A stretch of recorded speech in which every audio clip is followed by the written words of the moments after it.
तौर पर सामने आ रही है। जिस तरीके से यूपीए ने आज अपने 4 साल के वर्षगांठ पर अपना रिपोर्ट कार्ड पेश किया है, सबसे बड़ी बात जो निकल कर आ रही है कि प्रधानमंत्री मनमोहन सिंह का पूरी तरीके से अनुमोदन किया है सोनिया गांधी ने, पूरा समर्थन सामने देते हुए आ रही हैं, पूरी बैकिंग की बात कहती हुई चली आ रही हैं और किसी भी मतभेद से साफ तौर पर इनकार किया है। सरकार ये जो आमतौर पर एक धारणा बनाई जा रही थी कि दरअसल यूपीए में 2 पावर सेंटर थ्योरी जो फ्लोट करने की बात कही जा रही थी, उससे बिल्कुल अलग एकजुट होकर काम करने की बात कहती हुई दिखाई दे रही हैं सोनिया गांधी।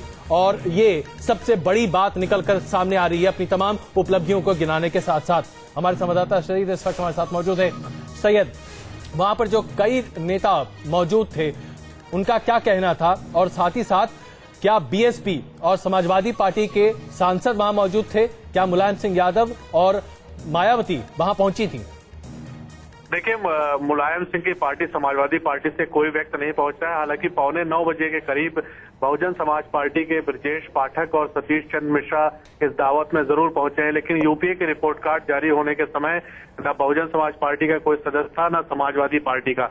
समाजवादी पार्टी के दोनों नेता रामगोपाल यादव दिल्ली में है, मुलायम सिंह यादव दिल्ली में है, लेकिन दोनों इसमें नहीं आया और रामगोपाल यादव तो मोबाइल फोन भी स्विच ऑफ करके बैठे हुए हैं। तो जाहिर सी बात है कि कमलनाथ शुरू में कह रहे थे कि दोनों लोग आएंगे, रामगोपाल भी आएंगे और बहुजन समाज पार्टी के लोग भी आएंगे, लेकिन जब समाजवादी पार्टी के लोग नहीं आए तो बैक चैनल जो टॉक हो रहा था, बीएसपी को मनाया गया कि बीएसपी के सदस्य जरूर इसमें आए।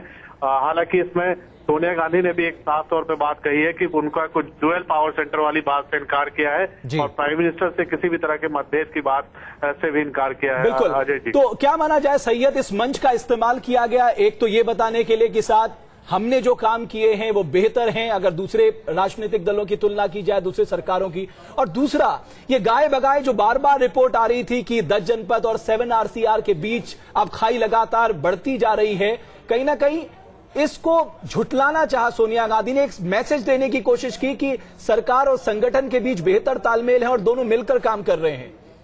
देखिए, जरूर, क्योंकि ये पार्टी और सरकार के हित में है कि दोनों लोग साथ चले और इसीलिए इस सभी बातों को दरकिनार करके खारिज किया गया। हालांकि जो डुअल पावर सेंटर की बात आई है वो कांग्रेस के नेताओं ने, खास करके दिग्विजय सिंह ने आगे किया है कि ये डुअल पावर सेंटर है पार्टी के भीतर जो ठीक नहीं है, लेकिन सोनिया गांधी ने खारिज किया है इस पूरे मामले को। बिल्कुल सैयद, बहुत बहुत धन्यवाद इस जानकारी के लिए और हम उम्मीद करते हैं कि आप जल्द ही कुछ लोगों के साथ भी वहां पर आएंगे। और सोनिया गांधी अभी कुछ कह रही हैं, आइए हम आपको दिखाते हैं। One question, the magnitude of the changes we have been able to bring about. All states across party lines have received unprecedented assistance from our government for development programs and schemes. Governance is now subject to strict transparency and accountability as a result of the laws that we have put in place. The weaker sections of society, Dalits, Adivasis, OBCs, minorities, women, have been further empowered through a number of new and very effective initiatives.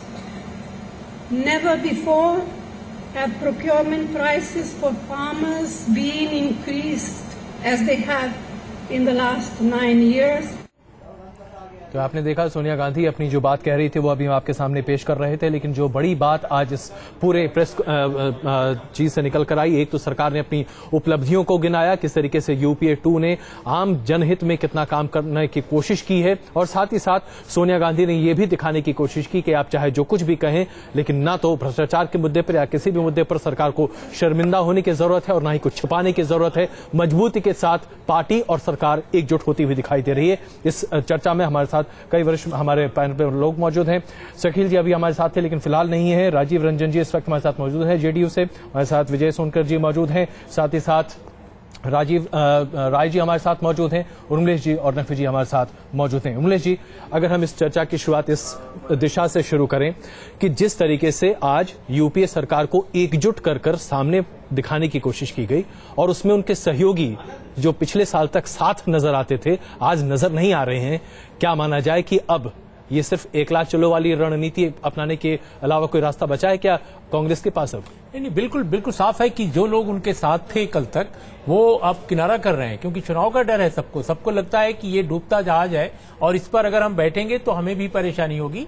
तो सब लोग अपने अपने हिसाब से अपनी strategy देख रहे हैं, क्योंकि मुझे लगता है कि अगले चुनाव में किसी भी गठबंधन को, किसी भी दल को अपने बल पर सरकार बनाने की अगर स्थिति नहीं बन रही है, जैसा कि आकलन एक हो रहा है और पॉलिटिकल सर्किल में भी ये बात जा रही है, तो ले देकर एक महागठबंधन की सरकार बनेगी और उसमें क्षेत्रीय दल जो हैं वो मोलतोल करेंगे। वो चाहेंगे कि उनके लोग वहां ज्यादा आए और ज्यादा उनकी हैसियत हो। तो कुल मिलाकर अभी जो यूपीए 2 का हाल है, अब जैसे अभी सोनिया जी कह रही थी कि सबको लेकर चला गया, स्टेट्स को काफी तवज्जो दी गई, पार्टीज को तवज्जो दी गई, लेकिन एनसीपी जो इस गठबंधन के दूसरे नंबर की पार्टी है, ये अलग बात है कि दोनों में फर्क 206 और 9 का है जी।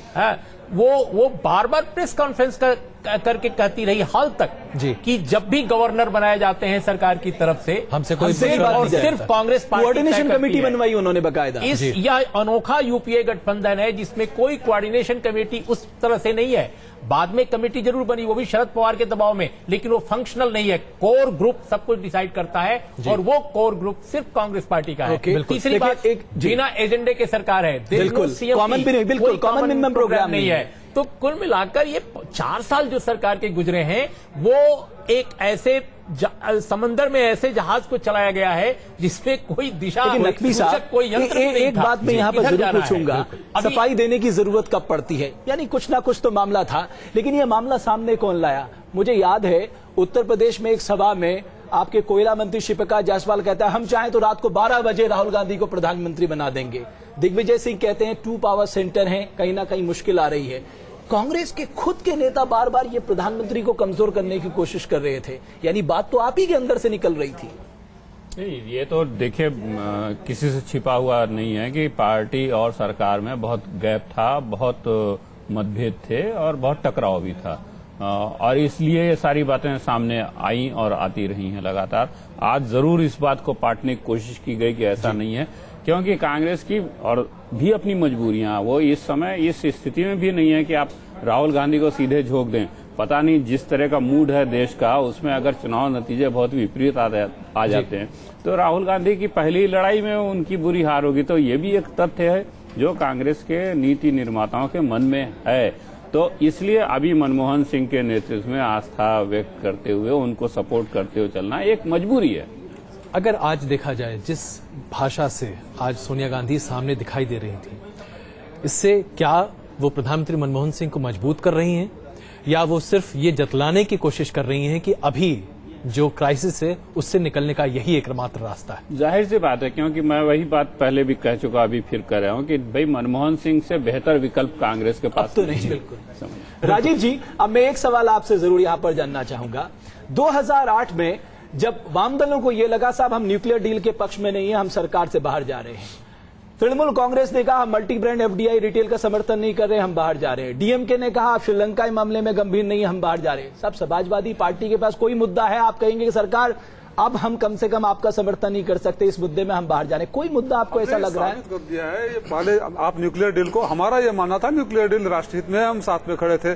जब एफडीआई का मुद्दा आया तो हमें आने के इस मुद्दे पर दोनों अपराधी हैं, हम किसी के साथ नहीं खड़ा हो सकते हैं। और राज्यों का अधिकार था कि हम चाहें तो एफडीआई को अपने यहाँ नहीं लागू करें, तो हमने ये निर्णय लेते हुए उत्तर प्रदेश में लागू नहीं करेंगे और दोनों अपराधियों के साथ खड़े नहीं होंगे, तो हमने वहां बहिष्कार किया। आरक्षण के मुद्दे पर हमें लगा कि देश हित में नहीं है, समाज को और बांटने की बात हो रही है, मेरिट के साथ खिलवाड़ हो रहा है, तो हमने वहां इनका विरोध किया।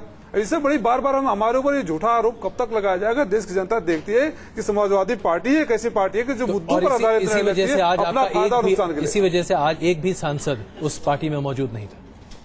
जाहिर सी बात है। चलिए, लेकिन खाने से किसकी दुश्मनी? खाना तो पेट के लिए होता है, खाने से क्यों दुश्मनी? समाजवादियों को खाने के बहुत लालच नहीं, पेट भरने के लिए सारी लड़ाई है। समाजवादियों तो इनकी पार्टी के एक बड़े यशस्वी नेता थे अमर सिंह, बिना बुलाए और उन्होंने क्या कहा और कि मेरे साथ किस तरह का व्यवहार हुआ? 2009 में खुद मुलायम सिंह जी ने कहा कि हमने इनकी सरकार बचाई, उर्मिला जी हमने इनकी सरकार बचाई, ये हमें लिफ्ट नहीं दे रहे हैं।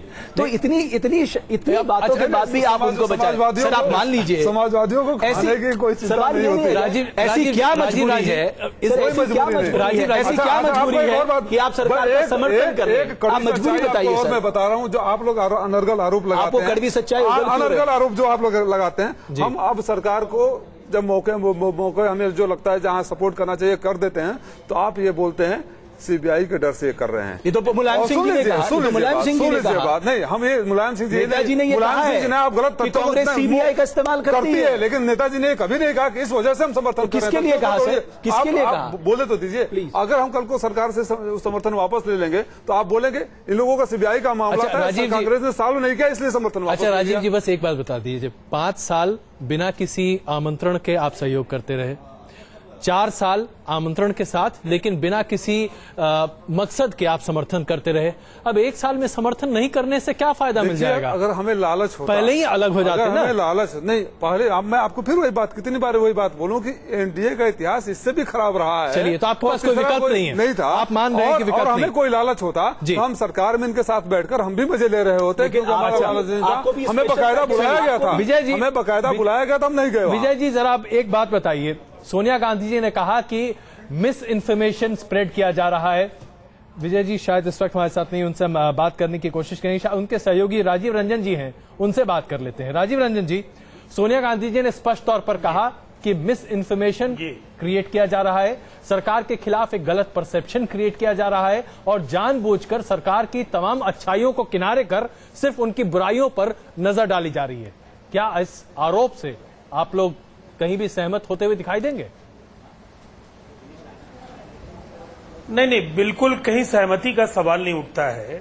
अगर वो मिस इन्फॉर्मेशन स्प्रेड करने का आरोप लगाती हैं तो मुझे लगता है इस देश की जनता की समझ पर कहीं न कहीं हम सवाल उठा रहे हैं।